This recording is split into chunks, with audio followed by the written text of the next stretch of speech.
On an ordinary Sunday afternoon in 1890, deep in the desert of southern Arizona, two ranchers were returning home from the Huachuca Mountains. The ride was long, but their horses carried on steadily. The ranchers took in the familiar desert landscape as they passed. But just then, up ahead, they saw something that was in fact quite unfamiliar.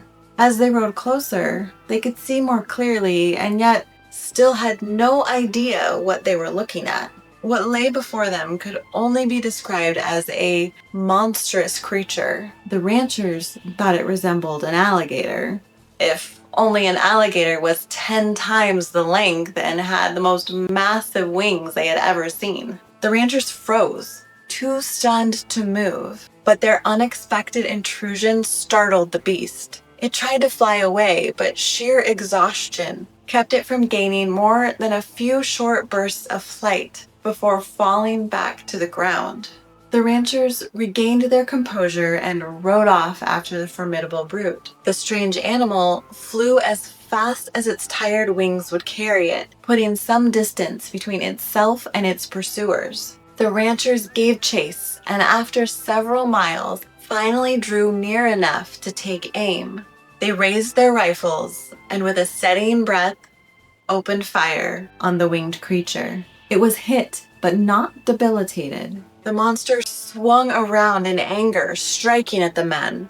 If it were not for the animal's weakened state, the men surely would have fallen victim to its wrath. But as it were, the ranchers evaded its attack, drawing their rifles upon it once more. With two loud blasts, the fierce predator fell to the ground. The ranchers hesitated before approaching, but as they stepped closer, they could see that it was over. The great monster was dead. The men set about examining the now lifeless beast. They determined the creature was about 90 feet long. The head alone was 8 feet long and full of razor-sharp teeth. Its wingspan measured in at a staggering 160 feet from tip to tip.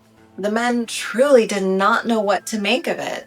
They also didn't know how they were going to get it into town. This story was printed in an 1890 edition of the Tombstone Epitaph newspaper, local to Tombstone, Arizona. But before long, the story had spread across the country.